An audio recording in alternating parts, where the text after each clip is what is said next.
Hello students, good morning. आज हम आपको संस्कृत में दशम पाठ महारानी लक्ष्मीबाई के बारे में बताएंगे। अब आप इसकी हिंदी व्याख्या ध्यान से सुनिए। अस्या वीरांगना, कहाँ गई पेंसिल? अस्या वीरांगना जन्मे महाराष्ट्रे राज्ये कृष्णा नद्या तटे एकस्मिन् ग्रामे पञ्चत्रिंशदधिके अष्टादशतमे वर्षे अभवत्। इस वीरांगना का जन्म महाराष्ट्र राज्य में कृष्णा नदी के किनारे एक गांव में 1835 वर्ष में हुआ था और शैशव नामे मनुबाई थी और बचपन में इनका नाम क्या था? मनुबाई था। अस्य जनके मौरोपरांत तदानीं पेशवा बाजीरावस्य सेवायाम् आसीत्। इनके पिता मोरोपंत उसी पेशवा बाजीवर की सेवा में थे। अस्या जन्नी भागीरथी बाई साध्वी ईशभक्ता चे नारी आसीत और इनकी माता भागीरथी बाई साध्वी ईशभक्त नारी थी। उभावपि तो प्रिया तम मनुदेवी स्नेहे अपाल्यताम। उन दोनों ने अपनी प्रिय पुत्री मनुदेवी को स्नेह माने बहुत प्यार से क्या किया था? उसका पालन पोषण किया था। तदा बाजीराव कर्णपुर नगरस्य समीपस्थे वितुर नाम के स्थाने न्यवसत। उसी बाजीराव कर्णपुर नगर के समीप स्थित वितुर नाम के स्थान में रहते थे। मनुदेव्या शिक्षण तत्रैव अभवत्। मनुदेवी की शिक्षा उन्होंने प्राप्त की वो वहीं पर हुई थी। तत्र सा अरुचिरम शस्त्रविद्या च अलभत। वहीं पर उन्होंने शस्त्र विद्या को प्राप्त किया था। अश्वारोहणी मनुबाई अतीव कुशला अभवती। अश्वमानी क्या होता है? घोड़े और पर चढ़ना मनुबाई जो घोड़े पर चढ़ती थी उनमें उनका अतीव कौशल हुआ था। उनका बहुत ज़्यादा घोड़े पर सवार होकर ही जो है वो अपनी लड़ाई करती थी। अनंतरा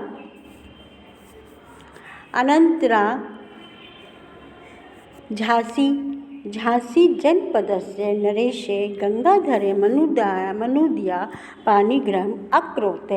उसके पश्चात झांसी जनपद के नरेश गंगाधर के साथ मनुदेवी का पाणिग्रहण माने विवाह हो गया या विवाह कर दिया गया। तते परम मनुबाई सना लक्ष्मीबाई इति नामा प्रसिद्धे। उसके पश्चात लक्ष्मीबाई इस नाम से क्या हो गई? प्रसिद्ध हो गई। अभवत यानी प्रसिद्ध हो गई। विवाहादंतरम अपि सा शस्त्राभ्यासे अश्वारोहणम वह न त्यजते। विवाह माने विवाह, शादी के बाद भी उन्होंने शस्त्राभ्यास माने शस्त्रों का अभ्यास और घोड़े पर चढ़ना ने त्याजते नहीं छोड़ा। मतलब शादी के बाद भी वो क्या करती रही? शस्त्रों का अभ्यास और अश्वारोहण घोड़े पर चढ़ना भी उन्होंने नहीं छोड़ा। एतस्मिन् आंग्ल शासके भाते स्वे प्रभुत्व स्थापनाय यत्नशीला अभवत्। और इसी बीच अंग्रेजी शासकों ने भारत पर स्वयं माने अपना प्रभुत्व माने अधिकार स्थापित करने का क्या प्रयत्न किए। कूटनीति प्रयोगेन दिने दिने तेषां प्रभुत्वम अवर्धत। कूटनीति के प्रयोग से दिन प्रतिदिन उनका प्रभुत्व माने अधिकार बढ़ता चला गया। तदेव देवायोगात्य गंगाधरस्य एकल पुत्र स्वर्गगत है। उसी समय भाग्यवश गंगाधर का एक ही पुत्र स्वर्ग को चला गया। पुत्र वियोगे संतप्ते, पुत्र वियोग के से दुखी गंगाधर दामोदर नामक शिशुमेकं दत्तक पुत्रेण स्वेच्छकारेण किंचित कालांतरम गंगाधरोऽपि स्वयं पंचगत्वः। और पुत्र वियोग से परेशान व्याकुल गंगाधर ने दामोदर नाम के एक शिशु को दत्तक माने गोद लेकर पुत्र के रूप में क्या किया, स्वीकार किया। मतलब उन्होंने एक पुत्र को गोद ले लिया। किंचित कालांतरे कुछ समय पश्चात गंगाधर अपि स्वयं पंचगत्वं गतः, और कुछ ही समय पश्चात गंगाधर भी स्वयं पंचतत्व मानी मृत्यु को प्राप्त हो गए। किसको प्राप्त हो गए? मृत्यु को प्राप्त हो गए।